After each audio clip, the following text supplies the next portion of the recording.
Hey, everybody! Welcome back to another episode of Dimension Fold. Tonight we have with us a special guest, Barry Eaton. He's the author of several books, at least three that I'm aware of, and we're going to talk to him about some of what he's discovered, and talk to him about his books and who knows what other interesting stuff we might get into as well. So, welcome, Barry. Right, thanks, Ken. Nice to be with you from Yeah. Hey. Australia across to California. How about that? Yes, I'm actually in Canada. Oh, you're in But Canada. yes, either Why way, did it's I even think farther. California? Oh, right. Whereabouts in Canada are you? Prince George, BC, so it's north of Vancouver. I know it well. I used to work with Tourism Canada Hmm, for a while there. Yeah, I excellent. used to do all their publicity and media here in Australia. Oh, cool. Yeah, So well, I you love it. sent lots of guests our way then. I brought lots of travel writers with me, sent lots of guests, and I've been to Canada many, many times. My last time was only 2019. Love it. Oh, yeah, right on. Cool. I have yet to make it to Australia, but someday I will. I'm sure you will. You're welcome. Yeah. um. So it's an interesting topic that you have chosen to write about, and I guess first of all, maybe I want to ask you two questions. Firstly, how would you describe the topic of these books, and then how did you get interested in that topic? Right. Well, how did I get into it? The topic is basically the same as my radio program, Radio Out There, and it's spiritual, it's metaphysics, paranormal, whatever label you want to put on there. And it started for me, as with a lot of people, a change of life brought about by divorce. And you're thinking at the time, oh, where do I go now? I'm not happy with life. So it all opened up. I was doing a radio program on commercial radio at the time, and I had a psychic, and she forecast on the air live that I would soon be working in a spiritual area. And I said, oh, you're kidding me. I'm doing radio. I'm doing a bit of television. I have my own media relations and production company. When am I going to find time? She just looked at me and smiled, and she was right. Within a short time, things had fallen apart, and I was uh, directed intuitively to study astrology. And that's what I did. That's where I started, and that was over 30 years ago. So I studied that. It all opened up, and I've combined all my communication areas with areas. I went from astrology to clairvoyance to mediumship to past lives, all of them. They just opened up, and I realized that that was my path in life. That was my real mission here. In fact, I've just finished writing my memoirs, and I'm talking about that as the essence of why I'm here. And I think we all need to think about that, Ken, wherever possible, that we're not just here to take up space and use as much oxygen as possible. We all have a purpose, but finding that purpose, even wanting to find it, let alone look for it, is beyond a lot of people, which is rather sad. But Yeah. anyway, so I took it all up and I combined my broadcasting and various other things with new spiritual areas, and that is how it's happened. And part of that evolved into something I'd always wanted to do, and that was write a book. So I've ended up writing five now, with the new one about to head in the direction of a publisher, I hope. Excellent, excellent. Yeah. So, did you find that as you started writing about, like, I mean, yeah, most of the books that I've seen of yours Mhm. are typically focusing on the afterlife and past lives. To me, those are two things that are uh, similar, but maybe mutually exclusive in some ways. Did you find that your thoughts around these phenomenon or these ideas or concepts, did your thoughts change through the course of writing these several books on it? Oh, very much so. I mean, I was directed into writing about the afterlife. It's quite a long story, but I had not, I had not set out to do that. But it all happened, and I believe I was sort of pushed gently from the other side, and sometimes not even so gently, and pushed in that direction. So I wrote one book on the afterlife, and in that sort of ended up expanding into a trilogy, which started off with two books on the afterlife, and then what I consider is the natural evolvement or evolution, I should say, of the afterlife into reincarnation. Because in the afterlife, we are there not just to sit on a cloud and thrum away on a harp or something like that. I mean, it's all nonsense. We're there as part of our life journey, and that can go on for thousands of years. We're all at different stages, but we all are destined to lead more than one life, mostly hundreds. So Hmm. it all flows. So the past lives was the third book in the trilogy, and I believe that was a natural evolution. Yeah, that makes sense. But there's still this nagging feeling that I have that, like, there's, I mean, maybe it's just the conservative background that I come from, but um, like when if you say afterlife, that sort of brings with it a lot of preconceived ideas, of course. Um, and so there's the ideas of heaven and hell, which seem um, maybe somewhat at odds with the, especially hell, is a little bit at odds with the idea of reincarnation.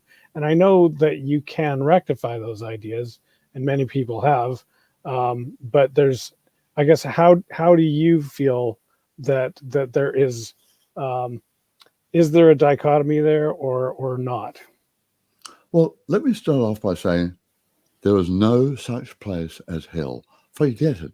That was all made up to keep people in control.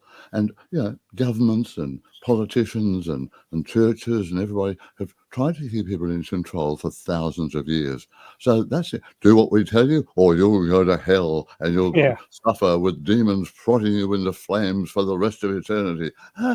Yes, sir, I'll do what I'm told. I mean, right. that is rubbish. There is from all the contact I've had, and I have a lot of contact with the other side, have had for quite some time now, and they all say one thing: forget it.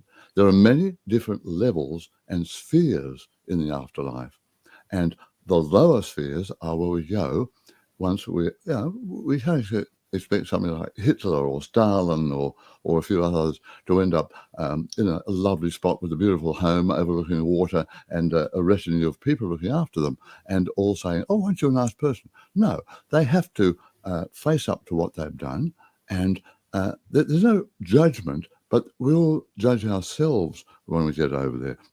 I'm getting ahead of myself here, but the levels that we go to are part of the evolution of our soul, because when we arrive here on our first visit, and we are energy, pure energy, and that is what the soul is.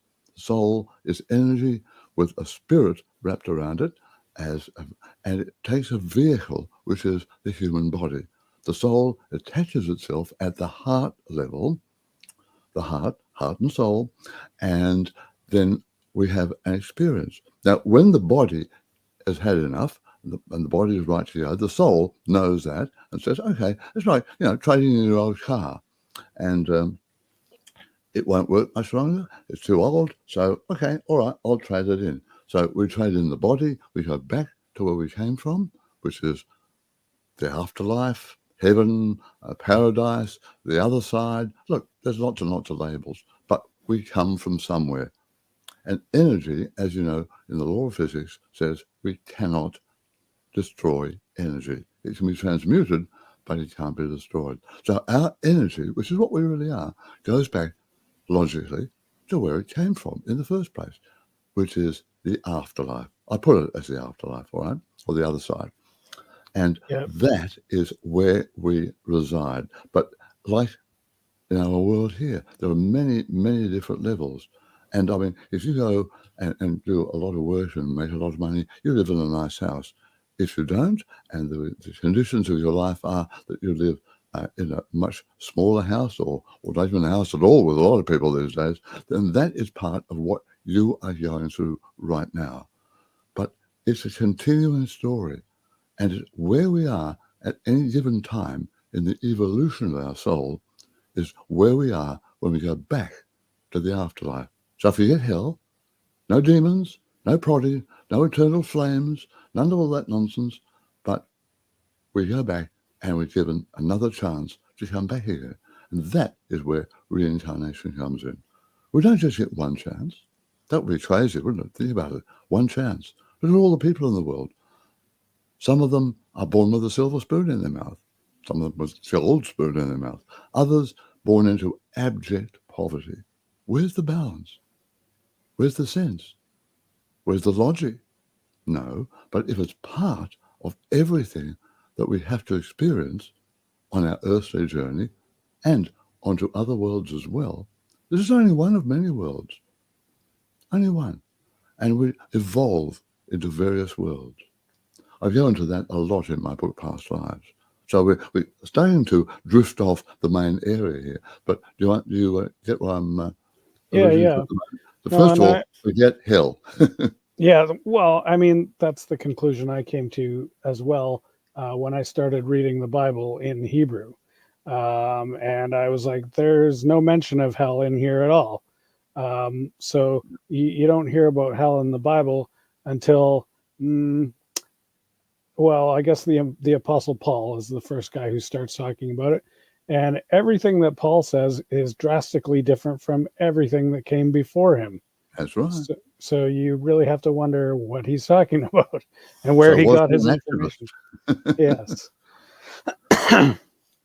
um, so there, well, that's an interesting point too, and I wasn't planning on talking about the Bible, but since I brought it up, there are a couple stories in there about that could. Well, there's certainly some that are tangentially afterlife related, and one that is directly so. Where there's two characters in the Bible named Lazarus, right? Mm-hmm. Both of them are dead. One of them comes back to life, and and just continues his life, and the other one, it's odd that they both have the same name, but the other fellow is also named Lazarus, and he's just a character in a story that Jesus tells, where he describes, look, when you're he basically says, when you die, you can see people across this vast chasm, Mm. and they might be screaming out, hey, help me, get me out of here, and yet he cannot make it across. Like, do you have any thoughts on that particular story? It's the first time I've heard that one, but well, I don't know. The Bible, I find, and I'm not a biblical person. I've never studied it or whatever, but from some of my own research, I find there's a lot of allegories in the Bible, and Yeah. it's not all fact. And that was the way it was recorded in those days. And so much of the Bible was written many, many years later, especially the New Testament. So it was telling the story. It would be like somebody trying to write a first-hand account now of the US Civil War in 1864. Right. It just can't happen. It's of everything that's been handed down. So, I mean, there's a lot of wonderful information in the Bible. I'm not knocking the Bible, please don't get me wrong, but I'm saying you can't just take it as, I was going to say gospel, but you can't just take it as 100% accurate, like the Encyclopedia Britannica or something like that. So it's very hard to comment on that one, Ken. Yeah, that's fair. I didn't know what your background was on that. I'm a But spiritual person. I was raised in the Christian church, but I've now moved on to a spiritual area in my life, and I yeah, believe that I've graduated, shall we say. So I'm purely spiritual these days. right. Have you studied any Buddhism or Taoism or any of those? Oh, only as research. I've never studied them as such. Yeah. No. Okay. Um, Okay, well, let's put it this way. I think that you probably have a lot of really interesting stuff. What would you like to talk about? Whoa, I thought you were doing the interview. Well, I mean, I'm used to doing the interviews myself. sometimes I do it that way, but like I'm not really sure where we're going with this, and so I'm All right, kind well, of. why don't we start off with, I have my first book here called Afterlife, and that's Mhm. the local Australian cover. There's a different one in the States. But that all happened. I didn't set out to write a book about the afterlife. It happened because my partner, Judy, whom I met a few years after that divorce I told you about before, and it was forecast. I was started to do some automatic writing before that, and it came through, and I started to connect with the other side. And I was told there's a very special person coming into your life, etc., etc. Judy came into my life in 1993. We were together for 4 years. She sadly passed at that time, and she was only in her very, very early 50s. And we got in contact on the other side. I was doing a radio program at the time, and Judy was helping me. And one of my guests was a medium, and her name was Ruth. And Ruth came on the program. We talked about various things. She met Judy a few weeks before Judy passed over. So shortly after Judy passed, about 3 months later, Ruth rang me and said, by the way, would you like to be in touch with Judy? I said, well, yeah, of course I would. But it's only 3 months. I thought, it normally takes a bit longer. So she said, no, all been cleared by the other side, and we can go ahead. So she said, come up to my place on Friday, and we'll take the session from there. So I did. And I thought, well, this is interesting. So I arrived up at Ruth's place at what I thought was the right time, only to find Ruth standing on the doorstep, almost tapping her foot with impatience. Where have you been? Where have you been? I said, well, I'm sorry. She said, half an hour late. I said, oh, I must have missed the time. I said, I'm terribly sorry. I'm still a bit all over the place after Judy's passing. So she said, oh, come inside. She said, there's a room full of people in there waiting for you. I said, what? A room full of people? I came here to be in contact with Judy. What, if you invited an audience or something? So I went in there and I looked around the door and I couldn't see a soul. But it turned out the room was full of souls. They were everywhere. Family, friends, and of course, Judy. By now it was almost Christmas. And this was Judy's way of wishing me a happy Christmas. We connected and through Ruth, and I was told that we had been given permission from the other side to stay in contact, and they would help us. And they told us how to do it. Well, that went on, and that gained in strength over the next year or two. And during this time, I then went from automatic writing to be able to tune in through my thoughts, and became the early stages of my mediumship abilities. It opened naturally, really did. So I know I was getting a lot of help from the other side. So after a while, Judy kept on saying to me, with all your experiences, you should write a book. In fact, we have sent you a book. We've made sure that you write a book. And there's a wonderful book on its way to you from Dr. Michael Newton called Journey of Souls. I thought, oh, okay, fair enough. I forgot all about that. Anyway, I was so busy doing other things at the time. I'd moved house and was trying to get on with my life. But at this stage, I forgot. I only found this with notes later on that she had told me at the time that I was going to write a book in this vein. Mm. So after a while, she kept on nagging me. Come on, Barry, you have to write the book. Come on, write the book. So I started to work on my radio program with a wonderful Canadian medium, by the way. And he was a brilliant medium. And he, one day, as we were about to go to air, he said to me, oh, Barry, he said, do you know a Judy? And I said, yes, I know a Judy. She said, on the other side. I said, yeah, why? He said, Well, because she keeps on coming through to me with the same message. Tell Barry, when is he going to write that book? So I thought, oh my God, I've been nagged from spirit now. So I started to write that book. So I wrote a book, and I at the time I'd also I'd done an interview with Wayne Dyer. Do you remember Wayne Dyer? Yeah, Conversations yeah, with God right, and whatever. right. Anyway, so I said to him, how difficult is it to communicate with God? He said, well, I do it all the time. He said, why don't you give it a try? So I did.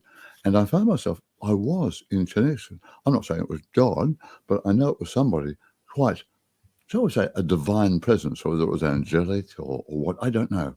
But I kept on getting all this wonderful support from the other side. So I was encouraged to write the book. So I thought, all right, well, I'll write a book. And having done the radio program by this stage for several years, I started to write about various topics, everything from universal mysteries right through to the afterlife, life after death, and past lives, everything in between. And I got a lot of downloaded insights as well.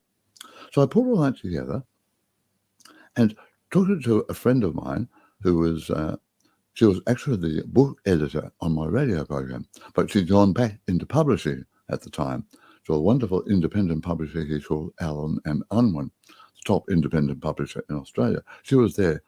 So she said, all right, I'll read the book. So she gave me some advice. I did some edits, did another draft, sent it back to her, and she said, I have to give it to the publishers now, all of them at Allen and Unwin. As a first-time author, every publisher has to agree, so it'll be published. Mm. So I thought, okay, all right, well, I'll wait. So she contacted me a few weeks later and said, can we have lunch? I was, oh, right, it's good, it must be going to happen. So we went to lunch, and she walked in with a bit of a resigned face. She said, well, first of all, I have to tell you that the book you sent doesn't fit with the way we do things because there are too many different sections to it. It needed more focus. So I thought, oh, God, that's it. But she said, but on the way here, I was contacted by upstairs.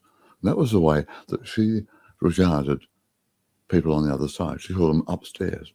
So she said, upstairs said, no, that book won't happen, but we want you to tell Barry to write a book about the afterlife. So she said to me, would you like to write a book about the afterlife, life after death? So I thought, nobody says no to a publisher when you haven't published a book before. So I said, would I ever? I'd love to write a book about the afterlife. So I went away and I connected almost immediately with a wonderful presence on the other side, a guide, if you like, purely to help me. And I was told that I was one of selected, one of many people selected around the world to help write, talk about, do programs about whatever, about life after death, the afterlife, because they want to take the fear out of dying. And that's the most important thing. Too much fear. People are afraid of dying. What's going to happen to me? Am I going to go to hell? All that rubbish. So Right. the book evolved and it happened. And I had this wonderful contact. All I know was I was told that the person on the other side wanted me to address them as M. And M was there. Every time I sat down to write, M would come through. And I would sometimes just start typing and I would end up typing something. I thought, oh, where did that come from? And it was amazing. But M guided me all the way through. I was then also introduced to another group of souls on the other side. That's another long story. But a whole group of them who were in contact, and I was able through another trance medium to connect, and they brought this person through, whom I call John. I called him my spoke spirit. He was a spoke spirit for about 100 different spirits on the other side, souls, and they would come through with all sorts of information that they wanted to put across. So it was very well organized on the other side. It wasn't just me making it up. It wasn't me taking other people's work and rewriting it. No, this was all original, came from the other side. So then Afterlife was accepted, it was published, and within a few months, it was a bestseller.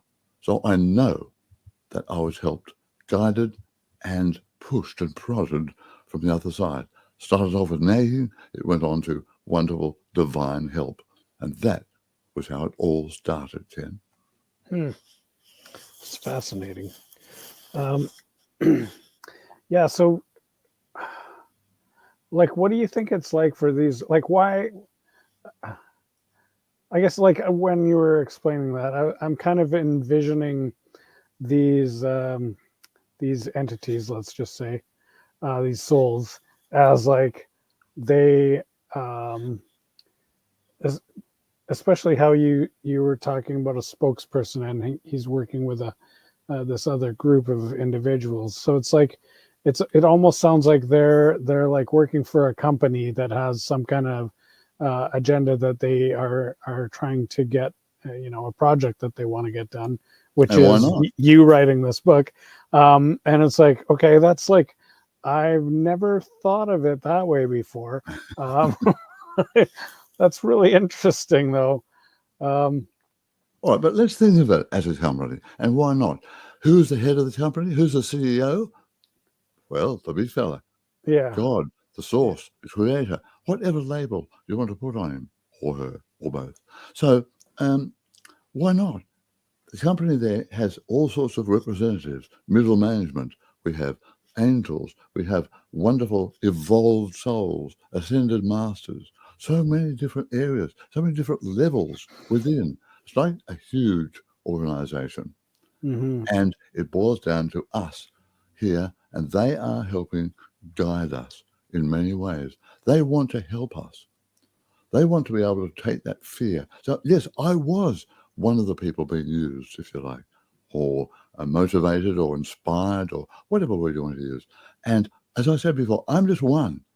I'm not putting big notes on myself. I'm not saying, oh, how important am I? No, no. I was selected along with a lot of other people. And you have a look how many books about the afterlife and whatever have been published in the last, Afterlife came out in 2011.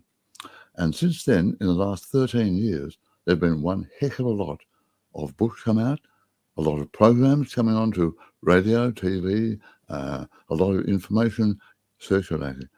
And I find that a confirmation that, yes, there has been a push from the other side to take the fear out of death. Right. And why not? What do Well, we have yeah, I to mean, do? fear doesn't do anybody any good. Yes, it does. It does those who are controlling us good. The people Well, who yeah. want to put fear in us right now. And there are Right. lots of people on earth in very key positions who want to control by fear. I'm not going to go into names here. I'm not going into Absolutely. politics, Uh, but I'm sure you know who I I mean. I hear what you're saying. Um, yeah, yeah, absolutely. And I mean, that's why I personally avoid huge swaths of, media and society in general. Is just like, Yeah. I don't have time for that crap. Yeah. So, so let's talk about reincarnation a bit, and sort of like, so I guess this is really interesting too, because if you have people who have jobs on the other side and they're working on this project, and then at some point, perhaps they will be sent elsewhere or sent back or however you want to call it, um, or like or are these, is it a different group of people, or is it like you do, um is there this cycle, is there this, maybe this idea that's like the from Hinduism, where you're trapped in a cycle, but at some point you can break out of the cycle, and then maybe you then take on a different, more stable position. Mm. Any idea around those kinds of ideas? Oh, very much. Uh, in Afterlife, I wrote about the various levels, and I'll just take some notes here. There was a guy called Frederick Myers who I quoted, and Frederick Myers was the founder of the Society for Psychical Research in Britain. And when he passed over, and it was a long time ago, he came back on several different people around the planet mediums with information. When it was all put together, it told the story. So it wasn't one person saying, this is what Frederick said. No, it was a whole bunch of people and top mediums. So he came back and he said, there are 5 main levels here. The first level is the plane of illusion, the third level. And that's where most of us go to in our recycling. We go back there because we still need a lot more help, a lot more lives to lead. And that is where we are then working on what mistakes we've made, what we learn from it, and preparing ourselves for the next visit to Earth or maybe to another world. So then we do move up the next sphere. And once you graduate like this, it's like school or university or whatever. You then graduate when you've passed all your tests, worked out and rectified your mistakes, handled your karma, so you don't have any karma, you've treated everything. Then you move up to the next level.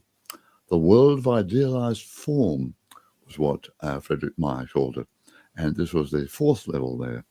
And this is where people do not need to come back again onto Earth.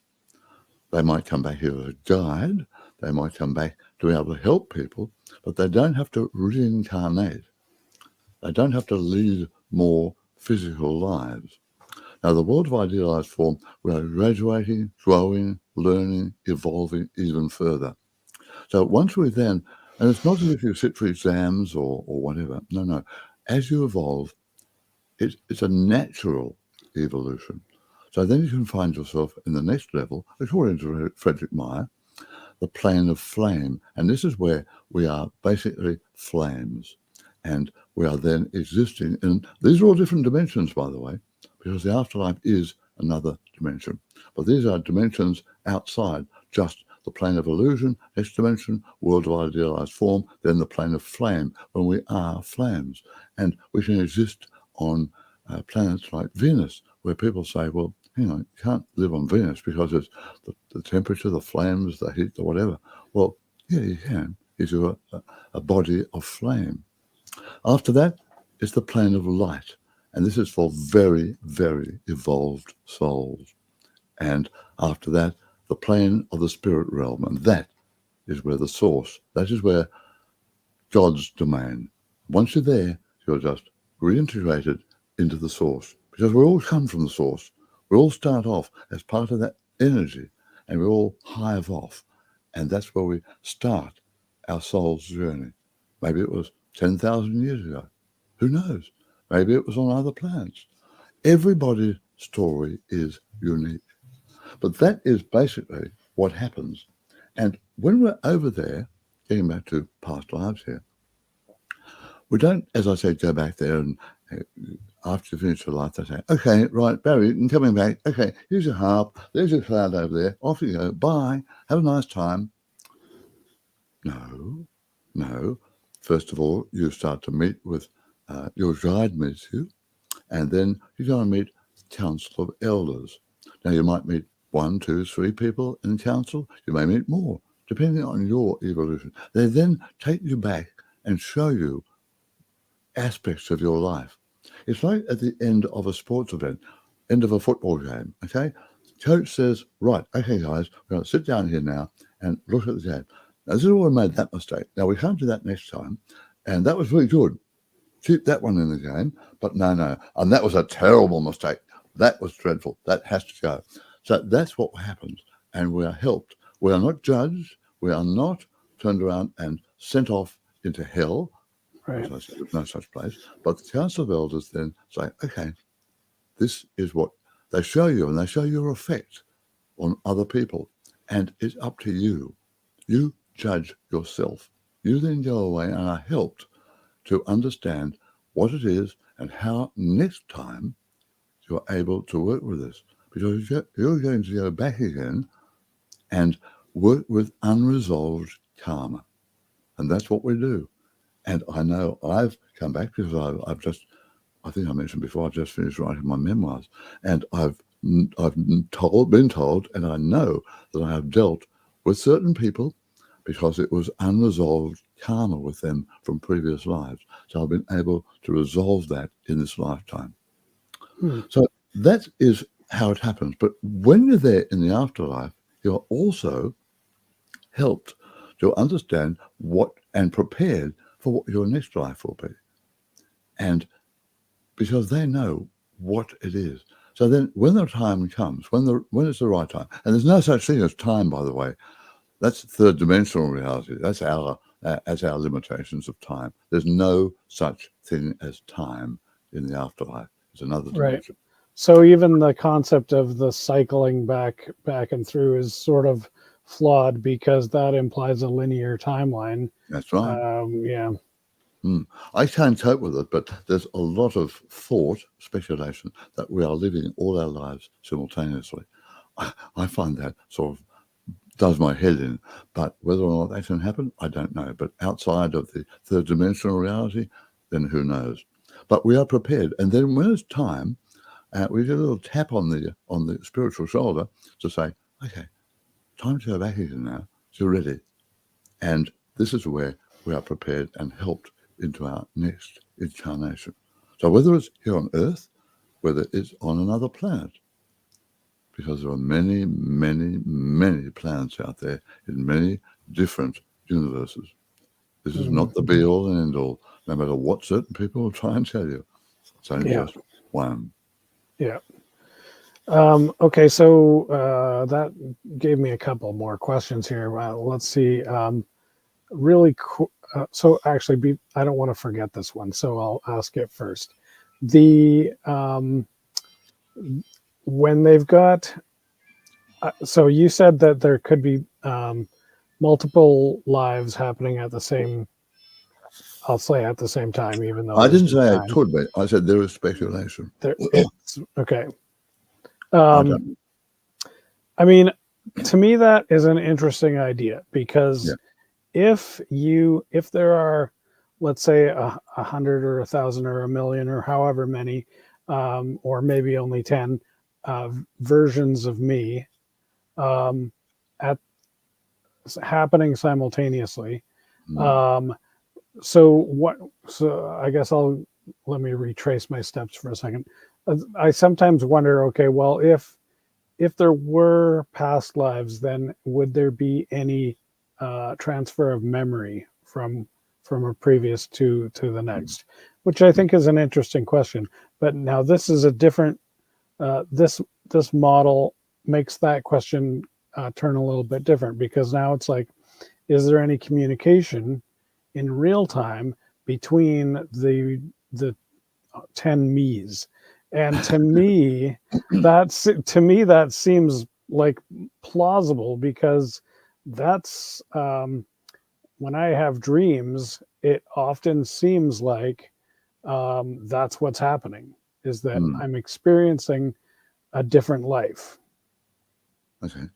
Well, there's about 5 different questions all in one there, Ken, but I'll Yes. see what I can do here. My book is called Past Lives Unveiled, and that's it there. And there it is. Ooh, right. Anyway, the unveiled was something I wanted to put in there because when we come back in a lifetime, it's like a veil drops. We cannot come back. Can you imagine what it would be like if you were able to understand, know what was happening in a lifetime that was in ancient Rome, or you were a warrior in Sparta or something? I mean, can you imagine all that information coming through to you? You would be in an insane asylum before you even got to kindergarten. So a veil is dropped, but children are able to peep through that veil up until about the time they're 7, and they are able to remember a lot about their past life, a lot about their afterlife situation. It's there. But kids will come through. And I've put some of these stories in my book because there's a fellow called Professor Ian Stevenson who did thousands of cases of children and the whole area of past lives. And so many of them, for instance, one in particular springs to mind. These people were driving with their small son in the country, and he said, "That's where I'm buried over there," as they went past the cemetery. And they said, Mm. "Oh, he's only a little kid, was he now?" Anyway, they went, and on the way back, he said, "There it is. I'm buried in there." So they sort of stopped and talked to him about it. He told them, and I said, well, can you show us where you're buried? So I said, yes. So I took them, he told them all about it, told them the name, took them straight to the grave. They, of course, were absolutely gobsmacked. And that is just one of many stories. But after about 7, and I should explain it astrologically, but I won't, after about 7, there's memories, the veil really becomes very thick. So we lose that because there's so many other things. We're at school, we're doing all sorts of things, we're growing up. And parents tend to sort of say, oh, okay, yes, you've got imaginary friends, you've got this. Yeah, of course, you died in the Crimean War. Yeah. They don't listen. They don't Yeah. accept. They don't question. So there we are. So the veil does drop. But as for communicating with other lives, yes, you can, because it's called past life regression. And I've been regressed several times. I'm also a trained regression person. I take people into regression, not just for a Hollywood time tunnel experience. Oh, no. You're there to find out what it is you need to know in this lifetime that takes you back to that lifetime. And I write about a couple of them in particular in my book, Past Lives Unveiled. And this is what happens. People are getting past life regression sessions all over the world. And I hear back from, I was first regressed by a wonderful man called Peter Ramster, who was a psychiatrist, a psychologist. Sorry, I keep getting mixed up. He was a psychologist who then stumbled on past life regression. He then went on to write several books. He did 2 feature-length TV shows that were released worldwide. When he took this woman in one of them back, he regressed her into a past life, and she lived over in England, in Glastonbury. She knew where, she did all sorts of things, all sorts of information. So he took her and a film crew back, and she took them unerringly to where she had been living in a past life. They dug up a whole floor in what was a yard full of chickens and full of chicken droppings to find the tiles underneath with the markings that she had described in a session in Australia 12 months beforehand. The farmer didn't even know about it. Huh. So all of these stories are there, and we can go back and we can communicate. What she got from that lifetime is in Peter's book, In Search of Times Past, and that's unfortunately unavailable these days. But all of these things are there, and that was why I was inspired to write Past Lives Unveiled. And I spoke to so many people who've led unbelievable lives that when they went back into their past, they found out why they were here in this lifetime. And that's very important. Right. Like, is it a lot of times that there's like something specific Mm-hmm. that they have to fix somehow, like almost like a time travel movie? Yes, yes. One of them, would you like me to tell you about one of them? Sure. A very, very well-known man, Dr. Norm Shealy. Now, Norm Shealy worked with Caroline Mace for many years. You may know Caroline Mace, I'm not sure. MYSS. Okay. And anyway, Norm, in his lifetime, was a neurosurgeon. He was the inventor of the TENS machine and other pain management systems.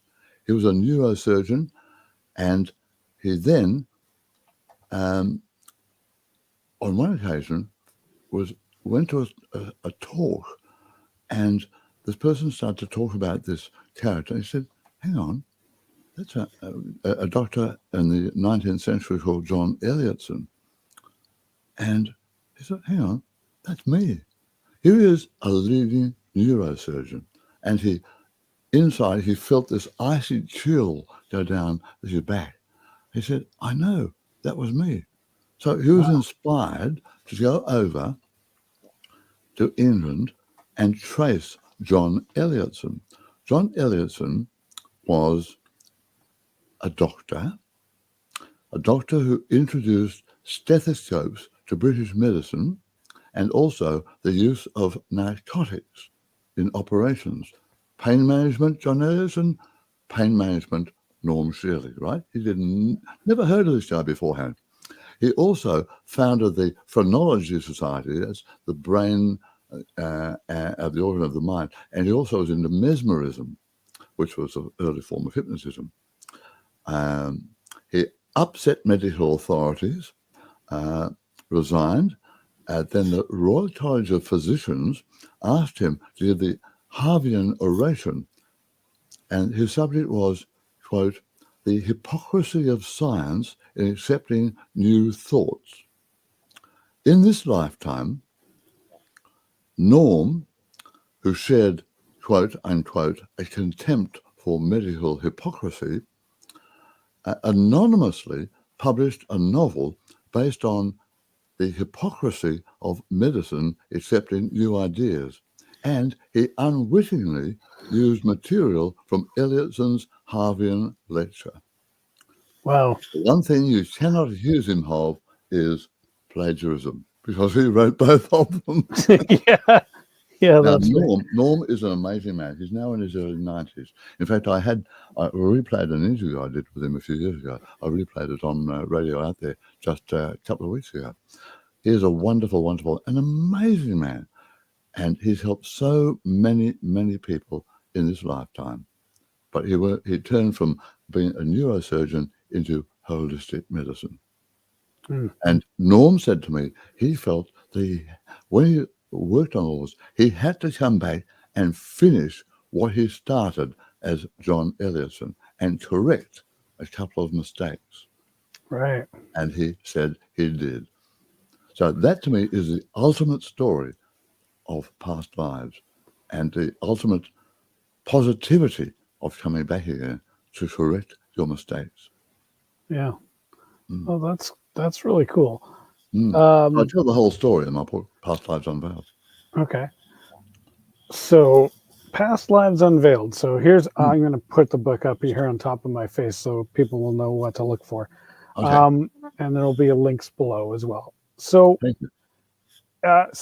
I know, I mean, myself, I've heard probably hundreds of stories similar to this where there's like just weird stories about like people who remember something, or they find out something and then they go check it out and it turns out to be accurate.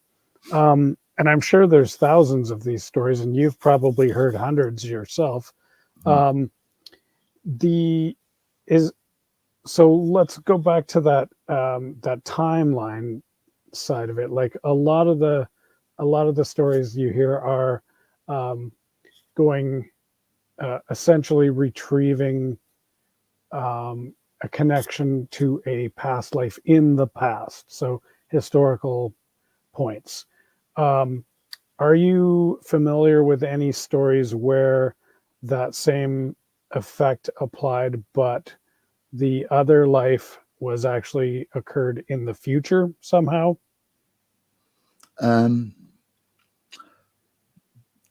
That's a very complex question. What I did do, and I was taken back by my very good friend Peter Smith, who was the former president of the Michael Newton Institute, by the way. Pete is a wonderful past life regression person, absolutely wonderful. He doesn't do it anymore. He's into quantum consciousness these days.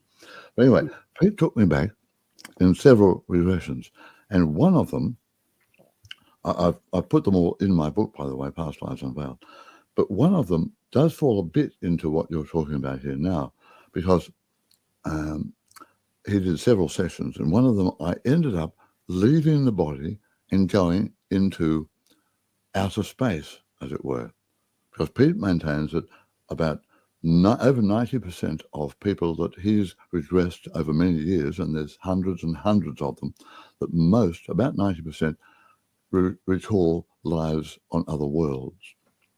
So this one, I connected with another So aspect. sorry, just to be clear. So are you talking about like other physical planets or Yeah. other universes or something like that? Well, we don't know. Other We can't worlds. tell for sure, but okay. No, no, no. There are other worlds there. Some of them are Okay. water worlds. Some of them are other planets. Different story. I mean, he gave me one or two instances, and I've quoted them. But Okay. of the many that he did, you would have to ask him next question. Sure. But anyway, he connected me with another aspect of myself, and this was an aspect in a spaceship. Now, this sounds very much like Star Trek or Star Wars or something, and I was totally down into deep, deep hypnosis at the time. I heard all this back later. I had no idea. And this aspect of myself was somebody called Leda, Leda. And Leda was out in space in a craft exploring another world as part of a group of souls from their planet exploring other worlds to find out where and how they could move on because their own world was dying. And Leda talked about this world of a city that he looked down on that was almost in total ruins, even though the buildings were there, whatever, no population. And because this is in the future, we're not talking about 2024 or whenever it was I did this. I did it about 2020. But he was out there in what we regard as the future. And this city had absolutely been devastated. And his feeling was it was all because of technology. And this is what Leda was saying. Technology killed this city because there was no love. And we have to have love. Technology, they were advanced, so advanced, but it destroyed the civilization. And cutting a long story short here, he came back, connected through me, sending a warning out, I believe it's a warning, saying that we need to be very careful about our technical development because we cannot go in every way out searching for incredible technical developments and leave our humanity behind. Now, this is, as I said, that's the short version of it. Now, I wrote this book back in 2017. So it was long before we started to find out now about AI and things like that. But as soon as we find out about AI, bells started to ring within me. And I look back at my story about Leda, and I believe it was a warning that he was putting out through me that we have to, and I'm not saying I'm a great bell ringer or prophet or whatever. I'm just saying I was the vehicle, I was the messenger, and that we have to be very, very careful about our technical development so that it doesn't take over. And I think there's so many concerns at the moment. In fact, my book, Afterlife, has been ripped off in America and put a dreadful robotic narration on the book, which has been put out there. And I urge people not to listen to it. It's not me. I didn't neither did my publishers. So they're ripped off. And there's a lot of people being ripped off right now as far as AI is concerned. I believe that can be a very big concern. But I'm only one of, hundreds of millions or billions of people on this planet who might be affected by all of this. So that's where sometimes we can get messages sent to us from the other side via our work in this whole spiritual area. Yeah. I think that like I've done a lot of writing. I've written some science fiction and lots of other stuff. And I kind of have this sense that when you like, let's just look at science fiction plots. So, I mean, it's a lot of times it seems like that idea has come from somewhere, Of course. right? And from somebody who knows more than we do. Yeah. Yeah, no, I agree with that. My son is a journalist and he's published about 3 or 4 books on science fiction now. But he has found that he doesn't call it science fiction anymore. He calls it fantasy. Mm. But he's written some wonderful books, and he's just about to release another one, actually. His name's Matt Eaton. So he covers that side of the equation, although we did write a couple of film scripts together, but he covers that side of the equation, and I do the more spiritual side. Yeah. I mean, they're not so far apart, really, right? No, not at Like, all. yeah. Not at all. But I do believe that we have to keep an eye on science because, I mean, a lot of what we talk about with the afterlife, whatever, all the science experts rubbish that. Oh, that's absolute nonsense. But science is an evolving source of information, Yeah. and it's not contained in a box. So you can't talk about science having all the answers. It doesn't. Yeah. No, and a real scientist doesn't claim to know the answers. There's a We lot only on them have, too. those aren't, yeah, well, okay. I mean, lots of people make lots of claims, Yeah, but science is a method and a process, and part of that method is trying to disprove what we think we know, yeah, and that's true. real science, right? Like Mm, if that's not part of what you're doing, you're not really doing real science, because mm. that's the scientific method. It's really baked in there. Um, but yeah, I think there's